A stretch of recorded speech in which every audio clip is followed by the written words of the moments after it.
You've heard it a million times, haven't you? The golden rule of wealth. Start early, even if it's just a little bit. Every financial guru, every well-meaning relative, tells you that time in the market is the ultimate secret. They paint a picture of tiny acorns growing into mighty oaks, all thanks to the magic of compounding.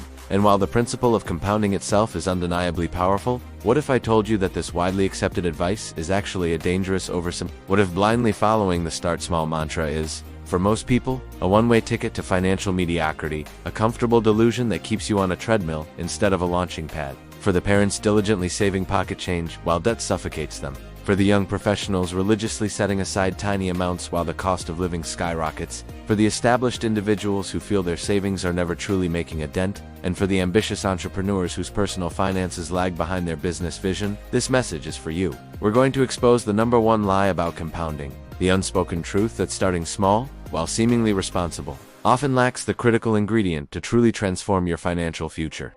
Prepare to have your understanding of wealth building fundamentally challenged, and more importantly, to discover what actually works. Let's get straight to the heart of the matter. The idea that consistently saving a small amount from a young age guarantees significant wealth down the line is a comforting narrative, but the math often tells a very different story. Consider the example we've all likely encountered: saving $150 a month for 10 years. That's a significant commitment, a real sacrifice for many families and individuals. Assuming a realistic average annual return of 7%, which isn't guaranteed and requires consistent, smart investing after a decade of diligent saving, this isn't to say that starting early is irrelevant. Time is a crucial factor in compounding, but it's only one side of the equation. The other, often deliberately downplayed, is the weight of your initial and ongoing contributions. Think of compounding like pushing a boulder uphill. Starting early gives you more time to reach the summit, but if you only pushing with one hand, making tiny movements each day, it will take an incredibly long time, and you might get discouraged and give up long before you reach the top. Now, imagine having a team pushing with all their might from the very beginning. The boulder moves much faster, and the summit comes into view much sooner. Your investment capital is that team. Small contributions, while consistent, often lack the necessary mass to truly harness the exponential power of compounding in a meaningful time frame. Consider a young graduate who diligently saves $100 a month over 40 years. Assuming that same 7% return, they'd end up with a respectable sum. But think about the opportunity cost. 40 years is a significant portion of their lives. Wouldn't it be more impactful to find ways to inject larger amounts of capital earlier, to make those initial years of compounding truly count? The start small advice often overlooks the fact that those early years are the most crucial for exponential growth. When your base is tiny, even impressive percentage gains translate to small, absolute dollar increases. It's only when your principal grows significantly that the real magic of compounding begins to manifest in substantial, life-altering numbers. The financial industry often promotes the start small message because it feels accessible, less intimidating, and encourages consistent participation, which is undoubtedly better than doing nothing. However, it rarely addresses the elephant in the room: the sheer scale required for compounding to truly deliver on its promise within a reasonable time frame. Imagine two scenarios. Sarah starts investing $50 a month at age 20, and David starts investing $500 a month at age 35. Assuming the same 7% annual return, by age 65, Sarah will have accumulated a decent amount, thanks to the longer time horizon.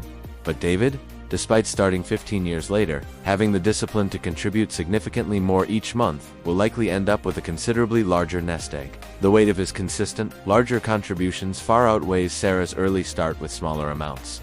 This isn't about discouraging saving, especially for those who can only afford small contributions right now. Every dollar saved and invested is a step in the right direction. However, it's crucial to understand the limitations of this approach and to actively seek ways to increase your earning potential and inject larger sums into your investments as soon as possible. The start small mantra can create a false sense of security, leading people to believe they are on track for significant wealth simply because they started early, without realizing the slow pace at which their small contributions are compounding. It's like trying to fill a swimming pool with a teaspoon. It's technically possible, but it will take an eternity. As the saying goes, the best time to plant a tree was 20 years ago.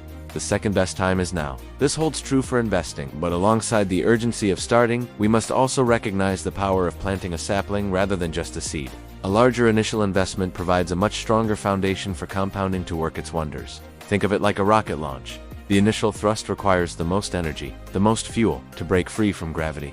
Similarly, your initial investment capital provides the thrust needed for your wealth to truly take off. Small, incremental contributions are like tiny booster rockets firing sporadically. They provide some momentum, but they lack the sustained power of a significant initial stage. So, if starting small often leads to underwhelming results, what's the real secret? It's about shifting your focus from just the time you in the market to the weight you put to work in the market, especially in those crucial early years. This doesn't necessarily mean you need a massive inheritance to begin. It means prioritizing strategies that allow you to accumulate and deploy larger sums of capital as early as possible in your investment journey. For parents struggling with debt, this might mean focusing on aggressively paying down high-interest debt first. Every dollar saved on interest is a dollar you can potentially invest with greater impact. It might also mean exploring ways to increase your income through side hustles or negotiating a raise, channeling those extra earnings directly into your investments. For young people just starting, while consistent saving is important, the real game changer is investing in your skills and education to increase your earning potential.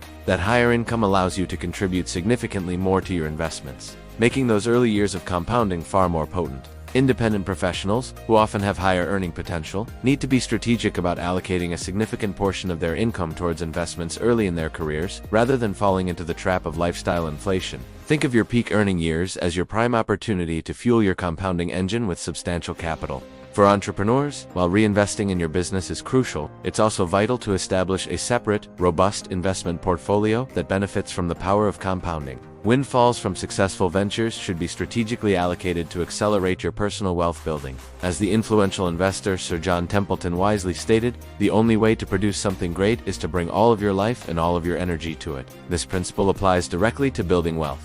It's not enough to passively set aside a small amount each month. It requires actively seeking opportunities to increase your capital base and strategically deploying it to maximize the power of compounding. The truth is, the financial landscape often favors those who start with more. The math of compounding simply works that way. However, this doesn't mean that those starting with less are doomed to financial struggle. It means understanding the rules of the game and adapting your strategy accordingly. If you can't start with a large lump sum, your focus needs to be on creating that lump sum as quickly as possible through increased earnings, smart debt management, and disciplined saving of larger percentages of your income. Think of it like climbing a mountain. Starting at a lower altitude means you have a longer climb ahead. Relying on tiny steps might eventually get you there, but it will be a grueling and lengthy journey. Finding ways to take bigger strides, to gain altitude more quickly, will dramatically shorten your ascent. In the financial world, those bigger strides come from injecting more capital into your investments earlier on. The start small message, while well-intentioned, often lacks this crucial context. It focuses on the consistency of the habit, but underplays the critical importance of scale. It's like telling someone who wants to cross a vast ocean that paddling a kayak a little bit every day will eventually get them there, without mentioning the overwhelming distance and the potential for being swept off course. A more effective approach involves building a sturdier vessel, a larger capital base, to navigate the financial seas with greater speed and security. So, what's the takeaway? Don't be lulled into a false sense of security by simply starting small. Understand that while time is your ally, capital is your fuel. Focus on strategies that allow you to build a significant investment base as early as possible. That's when you truly unlock the exponential power of compounding and begin to see meaningful, life-changing financial growth. The power to build significant wealth isn't reserved for the lucky few who inherit fortunes. It's within reach for anyone willing to understand the true mechanics of compounding and take decisive action to build their capital base. Stop believing the lie that starting small is enough. Start focusing on how to start strong. What skills can you develop to increase your income? What side hustles can you launch to generate more capital? What expenses can you cut ruthlessly to free up more funds for investment? These are the questions that will truly move the needle on your financial journey. Don't just save, build. Don't just start, accelerate. The power of compounding is waiting to be unleashed in your life. Take control of your financial future, one strategic, impactful step at a time. If you're ready to break free from the limitations of the start small mentality and learn actionable strategies to build significant wealth faster, be sure to like this video and subscribe to our channel. Click here to watch our next video. Your journey to true financial freedom starts now.